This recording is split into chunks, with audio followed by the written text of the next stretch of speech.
Memang pada saat usaha ini dibuka atau pilihan usaha ini kita pilih, dulu memang awalnya kita masih karyawan. Pada saat itu masih status sebagai manajer malah. Jadi pihak keluarga itu menyayangkan, kenapa dengan jabatan sekarang kamu tinggalin usaha pekerjaan itu, malah pilih jadi tukang penjual kaos katanya. Cuman ternyata mulai dari hitung-hitungan, kok pendapatan ini malah lebih besar gitu ketimbang jadi sebagai karyawan gitu. Padahal itu pada saat itu masih di pinggir jalan ya. Terus juga kayaknya lebih seneng, lebih enjoy ngerjain apa yang kita suka deh.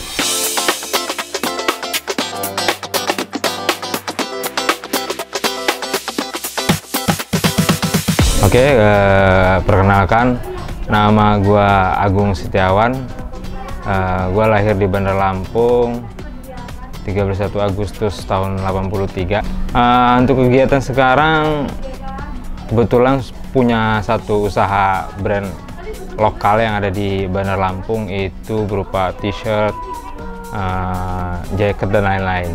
Perjalanan usaha yang gue jalanin sekarang itu dimulai dari tahun 2014. Dulu gue masih seorang karyawan perusahaan, tapi punya sampingan, yaitu berupa jual t-shirt, atau lebih tepatnya brand dari luar, yaitu National Geographic. Itulah yang gue jual pertamanya. Lokasi pertama yang gue jual itu ada di Pekor. Dulu tahun 2014 ada banyak itu para pedagang pakai mobil itu di Pekor itu. Jadi gue jual baju National Geographic yang udah jadi. Cuman lambat laun akhirnya gue coba cari inisiatif yang lain, gimana caranya gue jual baju dengan desain gue sendiri. Itu di tahun 2018 akhirnya gue punya mesin dan punya toko ada di Mall Bumi Kedaton begitu. Selain gue punya usaha kaos ini, gue juga ada satu hobi yang deket banget sama usaha gue sekarang, itu berupa ilustrator, gambar secara digital. Sekarang tuh lagi rame banget itu untuk para pemuda Lampung. Kalau bisa sama-sama belajar kita di situ, bagus deh. Jadi di era digital ini semua serba digital ya, maksud gua. Jadi itu salah satu hobi gua yang deket banget sama kaos. Dan kerennya lagi, alhamdulillah, awalnya itu cuma hobi. Awalnya itu cuma gambar Pak di secara digital tuh, awalnya cuma untuk produk gua doang deh. Ternyata malah itu jadi pendapatan loh. Sekarang sudah mulai banyak orderan untuk berupa logo, berupa ada event-event minta gambar event tersebut begitu. Jadi alhamdulillah itu juga jadi berkembang gitu ya. Awalnya cuma untuk gue sendiri, konsumsi sendiri, sekarang udah bisa dijualkan. Kenapa gue akhirnya milih t-shirt atau sablonan kaos? Karena emang pada dasar gue suka banget sama kaos gitu loh. Hampir 80% outfit gue itu kaos semua gitu. Jadi emang beranjak dari itu dulu. Jadi setiap jalan ke kota lain, yang gue buru pertama itu kaos. Karena kaos itu pakaian yang paling simple, dan medianya atau gambar-gambarnya itu paling mudah itu taruh di dalam kaos. Akhirnya dari situlah kenapa kesukaan gue atau hobi gue yang suka beli kaos ini nggak gue jadiin sebagai pendapatan gue gitu. Akhirnya gue belajar desain. Gue coba buka toko, gue aplikasiin semua desain itu ke kaos. Jadilah sampai sekarang gitu.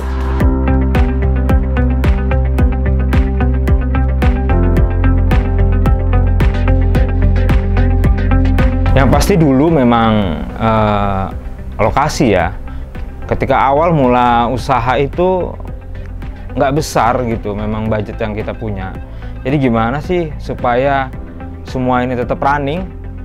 Kenapa nggak kita jual langsung deh di jalanan gitu, dengan modal nggak begitu besar di pinggir jalan. Kebetulan kebetulan memang ada kendaraan hari-hari untuk kerja. Itu jadi tempat usaha itu kendala sebetulnya, karena memang hujan kita kehujanan, panas kepanasan, dan itu tempat usaha itu kan gratis ya di Pekor pada saat itu ya. Jadi lokasi itu ya siapa datang duluan itu bisa dapetin tempat gitu. Kalau lu kesiangan sedikit atau telat buka dikit, ya sudah ramai di Pekor. Itu kendala memang pada saat itu, tapi semuanya bisa berjalan baik sampai sekarang deh. Memang pada saat usaha ini dibuka atau pilihan usaha ini kita pilih, dulu memang awalnya kita masih karyawan. Pada saat itu masih status sebagai manajer malah. Jadi pihak keluarga itu menyayangkan, kenapa dengan jabatan sekarang kamu tinggalin usaha pekerjaan itu, malah pilih jadi tukang penjual kaos katanya. Cuman ternyata mulai dari hitung-hitungan, kok pendapatan ini malah lebih besar gitu ketimbang jadi sebagai karyawan gitu. Padahal itu pada saat itu masih di pinggir jalan ya. Terus juga kayaknya lebih seneng, lebih enjoy ngerjain apa yang kita suka deh gitu, ketimbang jadi karyawan pada saat itu. Jadi akhirnya semua itu bisa berdamai dengan keluarga, karena keluarga ngelihat dari perkembangan usaha ini. Ternyata pendapatannya juga baik, progresnya baik, sampai akhirnya pun punya karyawan dan dinilai ini dianggap keluarga sukses begitu. Di toko kita ada 3 shopkeeper, 2 di rumah untuk produksian. Jadi total ada 5 karyawan. Usaha ini dimulai memang nggak semuanya selalu lancar, pasti ada kegagalannya. Pada saat itu memang kita pilih itu beberapa produk ya yang kita coba jual. Di situ kita jual jam, kacamata, t-shirt, jaket dan lain-lain.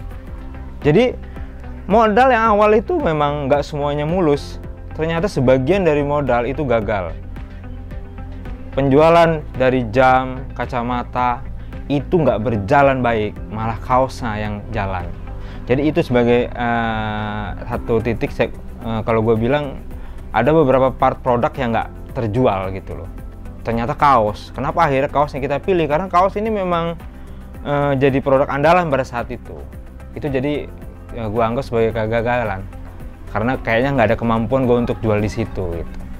Modal pertama di tahun 2014 itu kecil banget.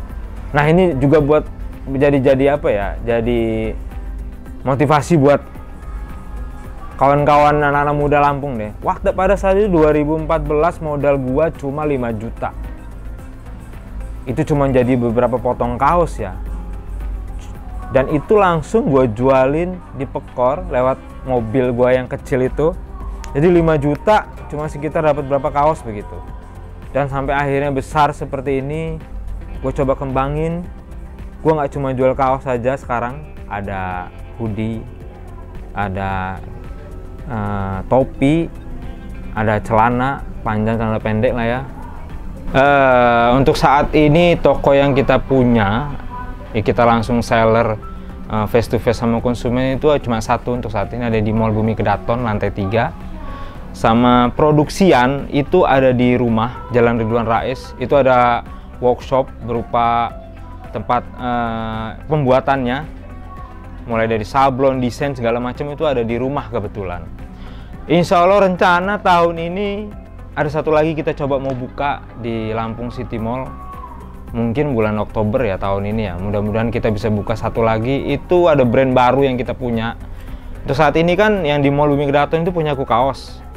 Yang kedua ada satu project yang lumayan oke juga. Itu Indonesian Culture. Kita akan taruh di Lampung City Mall. Itu produksinya sama, tempatnya sama, cuma produknya yang beda konsepnya gitu. Kita juga jual secara online, ada di Shopee sama Bukalapak ya. Instagram itu The Corner Workshop. Itu ada di Shopee.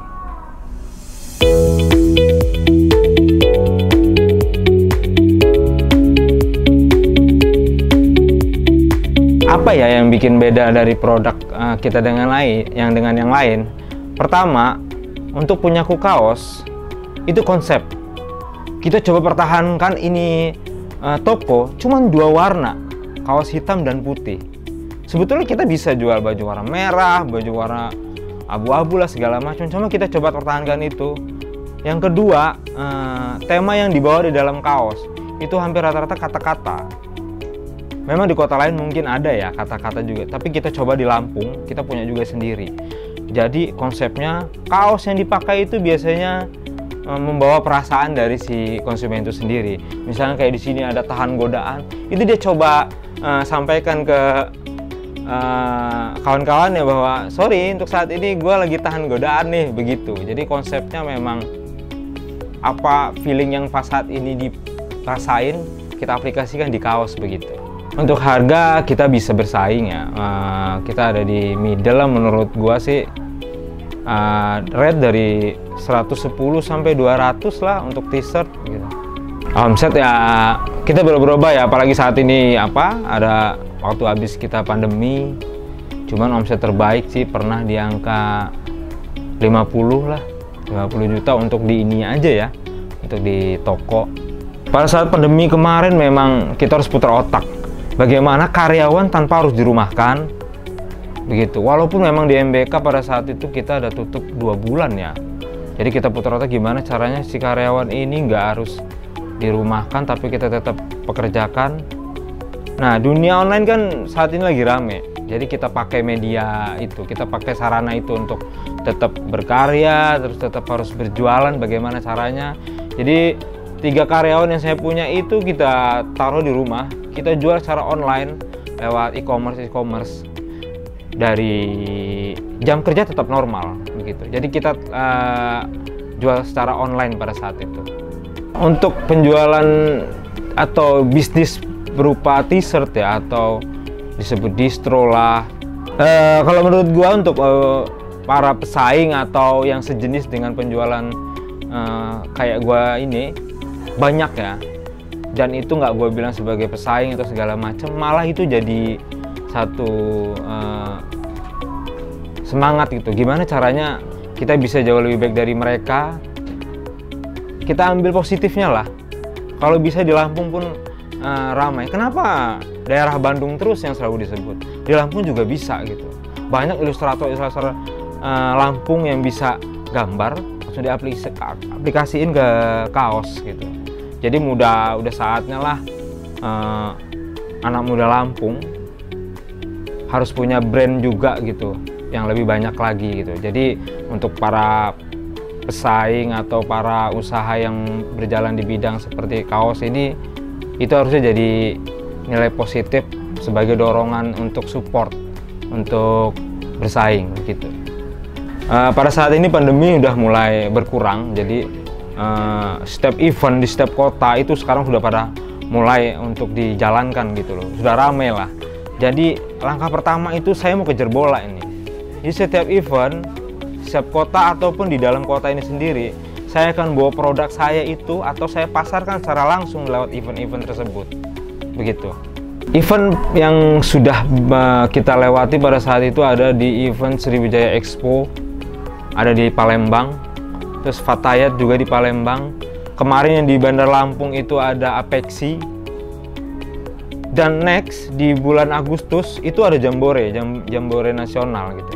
Produk yang saya punya Indonesian Culture itu cocok banget memang untuk ditaruh di event-event nasional. Karena Indonesian Culture itu kan membawa atau tema konsepnya itu berupa kebudayaan Indonesia gitu loh.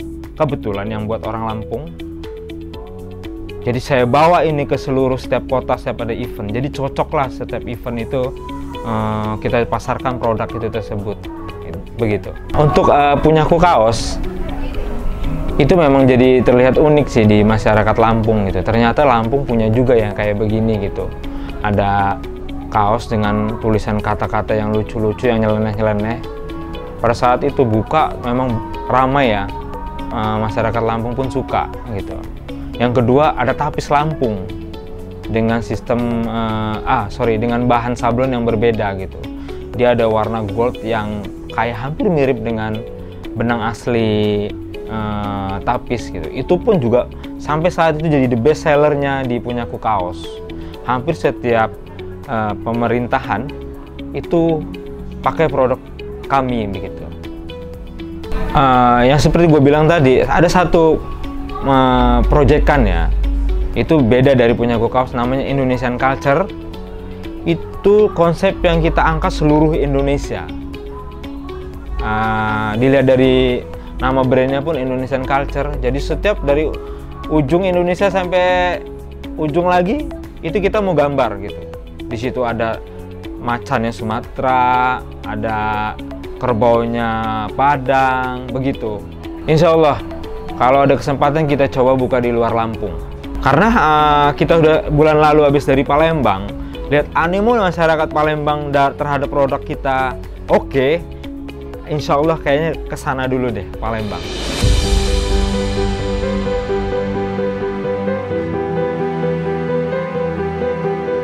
Untuk para pemuda khususnya di Lampung ya, yang paling penting pertama itu adalah investasi diri. Investasi diri itu, nah ini banyak yang jadi apa ya, dilema. Masa kalau gue lihat itu anak-anak muda itu, mereka cuma cari bilang gue kerja deh cari duit gitu, padahal masih muda banget. Menurut gue investasi diri itu penting. Apa investasi diri itu? Lu baca deh, lu riset dulu, lu coba ikut kegiatan-kegiatan atau seminar-seminar, itu penting banget itu. Kalau itu sudah punya, investasi diri udah punya, baru lu jadi eksekusi. Lu mau buka usaha apa?